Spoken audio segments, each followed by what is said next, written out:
रामबन के important towns में एक तो रामबन, घूल, रामसू, बानीहाल में फेस वेयरिंग मास्क ड्राइव हमने शुरू की। वो तकरीबन 2-2.5 घंटे चली। हमने अपनी ड्राइव के दौरान उन लोगों को आइडेंटिफाई किया जो बिना मास्क के पब्लिक प्लेसेस में घूम रहे थे। उन पे हमने फ़ाइन इम्पोज किया और हमने लोगों को ये तनबीह दी, अपील की कि वो जो है मास्क लगाएं, अपने हाथ रेगुलरली धोएं, सोशल डिस्टेंस मेंटेन करें। हमें उम्मीद है कि इस ड्राइव की वजह से जो नई कोविड सर्च की जो थ्रेट आई है उसका एहसास होगा। हमने पिछले 3-4 दिनों में अपनी जो RT-PCR टेस्टिंग है, रैट टेस्टिंग जो है, उसको भी हमने इम्प्रूव किया है। कल हमने गवर्नमेंट हायर सेकेंडरी स्कूल में रैंडम टेस्टिंग की थी, जिसमें जैसा कि आपको पता है 3 स्टूडेंट्स जो है वो कोविड पॉजिटिव पाए गए। आज हमने बस स्टैंड का भी जो है दौरा किया और वहाँ पर हमने देखा कि काफ़ी ज़्यादा पब्लिक गैदरिंग थी, सोशल डिस्टेंसिंग नॉर्म्स एडहर नहीं हो रहे थे। तो इमीडिएटली मैंने CMO रामबन को डायरेक्शन दी कि वो अपनी टीम वहाँ पर भेजें। मुझे अभी इंफॉर्मेशन मिली है कि वहाँ पर एक बंदा जिसकी रैपिड टेस्टिंग हुई है वो कोविड पॉजिटिव डिटेक्ट हुआ है। तो हम उस एरिया को फ्यूमिगेट करवाएंगे और बंदे को जो है इमीडिएट आइसोलेशन में लेंगे और उसका RT-PCR टेस्ट भी करवाएंगे to confirm the that result. उसके अलावा मैं रामबन के तमाम लोगों से ये अपील करना चाहता हूँ कि जो हमने एज अप्रोप्रिएट कैटेगरी में लोगों की कोविड वैक्सीनेशन के लिए कोविड वैक्सीनेशन सेंटर्स बनाए हैं, वो अपने नियरेस्ट कोविड वैक्सीनेशन सेंटर पे जाके अपने आप को वैक्सीनेट करवाएं। ये उनकी सेफ्टी है। मैं बार बार लोगों से ये अपील करता हूँ, अपने हम ट्विटर हैंडल पे भी ये लोगों को अपील करते हैं कि vaccination is the only permanent solution to prevent any spread of the Covid infection. तो मैं अपने DDC chairperson, DDC vice chairperson, DDC members, उसके अलावा हमारे BDC चेयरपर्सन्स और सरपंचेस, पंचेस और बाकी तमाम पब्लिक रिप्रेजेंटेटिव्स को भी रिक्वेस्ट करता हूं कि वो डिस्ट्रिक्ट एडमिनिस्ट्रेशन के जो एफर्ट्स हैं कोविड प्रिवेंशन के, कोविड कंटेनमेंट के, कोविड वैक्सीनेशन के, इन सब में हमारा सपोर्ट दें और रामबन डिस्ट्रिक्ट को कोविड फ्री करें। हमारे तकरीबन कल तक हमारे 8 एक्टिव केसेस थे और हम पूरी कोशिश करेंगे कि हम अपनी जो कोविड कंटेनमेंट ड्राइव को इफ़ेक्टिवली जो है आगे चलाएं।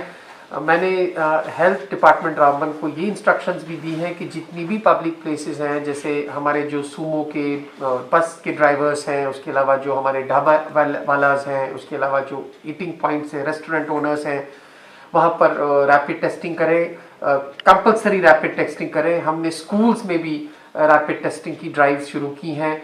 हम जो RT-PCR टेस्ट है उसका भी क्वांटम बढ़ा रहे हैं। जैसा कि आपको पता है, हमें हेल्थ डिपार्टमेंट से इंस्ट्रक्शंस मिली है कि जो टोटल नंबर ऑफ टेस्ट्स हैं किसी भी डिस्ट्रिक्ट में, उसमें मोर देन 50% या अप टू 50% टेस्ट जो है वो RT-PCR टेस्ट होने चाहिए।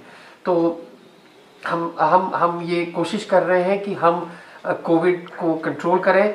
कोविड बड़ी तेज़ी से फैल रहा है। बहुत सारी, जैसे कि आपने देखा होगा, महाराष्ट्र और बाकी दूसरी स्टेट्स में कोविड जो है वो फैला है। महाराष्ट्र में तो already night lockdown, night curfew की भी अनाउंसमेंट की गई है।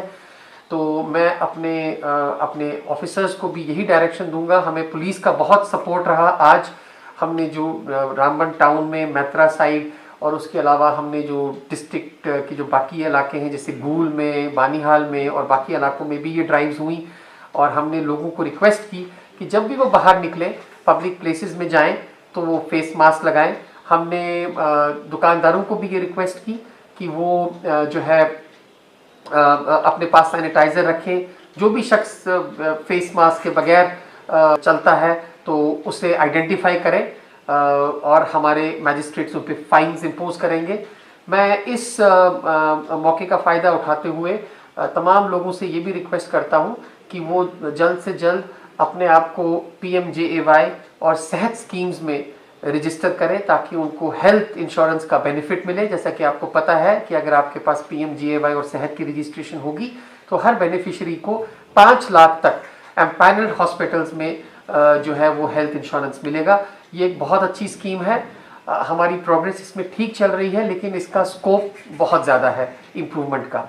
यहाँ पर मैं डायरेक्टली अपने जितने भी पब्लिक रिप्रेजेंटेटिव कोलीग्स हैं, DDC chairperson, DDC vice chairperson, members और पीडीसी चेयरपर्सन और बाकी जितने भी पब्लिक रिप्रेजेंटेटिव्स हैं, उनसे ये रिक्वेस्ट करता हूँ कि वो अपने अपने इलाके में जो है मोबिलाइज करें लोगों को और उन्हें उनकी अवेयरनेस बढ़ाएं, ताकि वो अपने आप को पीएमजेएवाई और सेहत की जो इतनी अच्छी स्कीम्स जो हमारी हेल्थ सेक्टर में आई हैं उसमें रजिस्टर करें। इसके अलावा मैंने कल अपने तमाम तहसीलदार्स को भी रिक्वेस्ट की है कि वो इन स्कीम्स के बारे में, जैसे पीएमजेएवाई है, सेहत है, उसके अलावा कोविड वैक्सीनेशन है, कोविड कंटेनमेंट मेजर्स हैं जैसे फेस मास्क का लगाना, सोशल डिस्टेंसिंग करना, उसके अलावा अपने हाथों को रेगुलरली धोना, इन सब के बारे में वो ग्राउंड लेवल मोबिलाइजेशन करें। वो अपने अपने तहसील के सदर हैं, वो अपने जो सपोर्ट स्टाफ है और जो लैटरल एजेंसीज हैं जैसे बीएमओज हैं मुख्तलिफ सीएचसीज के, और जो स्टाफ है पीएचसीज का, उनके साथ कोऑर्डिनेट करें। डीएच रामबन के मेडिकल सुपरिटेंडेंट को भी मैंने डायरेक्शन दी है कि वो अपने हॉस्पिटल में और अपने गिरदोनवा में भी कोविड कंटेनमेंट मेजर्स को एक्टिवेट करें। मुझे पूरी उम्मीद है कि लोगों के सपोर्ट से, उनकी कोऑपरेशन से, अपने स्टाफ की सपोर्ट से और उनकी प्रोएक्टिव अप्रोच से हम कोविड को एक मर्तबा फिर हराएंगे। लेकिन ये तभी पॉसिबल है जब हम इस थ्रेट को सीरियसली लें। अभी भी बहुत सारे लोग ये सोचते हैं कि कोविड जो है ये ख़त्म हो चुका है और अब इसका असर नहीं है। ऐसी बात नहीं है। अनफॉर्चुनेटली आपको पता होगा, अपने अखबारात में और बाकी सोशल मीडिया के ताउन से ये खबर भी सुनी होगी कि बानिहाल में कल एक कोविड रिलेटेड हमारे जो वहाँ का जो सीएचसी, वहाँ पर एक डेथ भी हुई थी। That man had come from Jammu और उसके बाद कुछ कॉम्प्लिकेशंस हुई and then he was taken to the hospital and वहाँ पर ही पास्ड अवे। सो हमने कोविड नॉर्म्स वहाँ पर इस्टेब्लिश किए हैं। जहाँ जहाँ पे हमारे केसेस डिटेक्ट हो रहे हैं, हम जो है वो इमीडिएट कॉन्टैक्ट ट्रेसिंग कर रहे हैं ताकि हम इस इन्फेक्शन को जो है वो कंट्रोल में रखें। होम आइसोलेशन ऑफर कर रहे हैं। जितनी भी जो DMRRR की SOPs हैं, एक्सटेंट SOPs, उसको हम फॉलो कर रहे हैं। एक मरतबा फिर मैं तमाम लोगों से गुजारिश करता हूँ कि गवर्नमेंट ने जितने भी हेल्थ सेक्टर के इंपॉर्टेंट इनिशिएटिव्स लिए हैं, प्लीज़ उनका फ़ायदा उठाएं। सोशल नॉर्म्स, एक मरतबा फिर सोशल डिस्टेंसिंग नॉर्म्स को मेंटेन करें, मास्क लगाएं। अगर आप पब्लिक प्लेसेस पर हैं तो प्लीज़ इसे ना उतारें। चिन मास्क से कोई फ़ायदा नहीं है, मास्क आपको पूरी तरह लगाना है। और तीसरा ये कि हैंडशेक ना करें, एक दूसरे के गले ना मिलें और हाथों को रेगुलरली वॉश करें। और दूसरा, कोविड वैक्सीनेशन जो एज एप्रोप्रिएट कैटेगरी है, अभी तो 60 ईयर्स एंड अबव है एंड 45 और 59 के बीच में जिनकी कोमॉर्बिडिटीज़ हैं वो जा सकते हैं। लेकिन 1 अप्रैल से 45 के ऊपर जो भी शख्स होगा वो कोविड वैक्सीनेशन के लिए एलिजिबल होगा। तो हमारे सामने चैलेंज बहुत ज़्यादा है। मेरी तमाम उन लोगों से जो 45 को क्रॉस कर चुके हैं, उनसे ये रिक्वेस्ट है कि जल्द अज जल्द अपने नियरेस्ट कोविड वैक्सीनेशन सेंटर पे जाके अपने आप को वैक्सीनेट करें।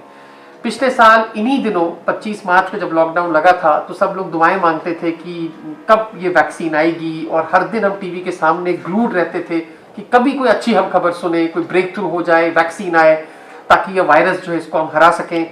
अब जबकि हमारी वैक्सीन ना सिर्फ इंडिया में, हमारे मुल्क में, बल्कि सारी दुनिया में एक्सपोर्ट हो रही है और सारे लोग इसका फायदा उठा रहे हैं, तो मैं नहीं समझता हूं कि हमारे पास कोई ऐसी जस्टिफिकेशन है कि हम इस वैक्सीन से फायदा ना उठाएं। ये 2 वैक्सीन हैं, कोविशील्ड है, कोवैक्सीन है, इसके 2 डोजेज लगते हैं। मैंने खुद ये वैक्सीन लगाई है डिस्ट्रिक्ट हॉस्पिटल में। मेरा 2nd डोज का टाइम भी करीब आ रहा है और मैं आपको बताऊं ये बिल्कुल सेफ वैक्सीन है। MHA ने मुख्तलिफ स्टेट्स को चिट्ठियाँ लिखी हैं और उनमें कंफर्म किया है, सर्टिफाई किया है that this vaccine is absolutely safe. तो एक मरतबा फिर मैं सोशल मीडिया के माध्यम से आपको ये रिक्वेस्ट करता हूँ कि प्लीज़ आप हेल्थ डिपार्टमेंट की स्कीम्स का फ़ायदा उठाएं, चाहे वो कोविड वैक्सीनेशन हो, चाहे वो कोविड कंटेनमेंट मेजर्स हो और PMJAY और सेहत की रजिस्ट्रेशन हो। Thank you so much.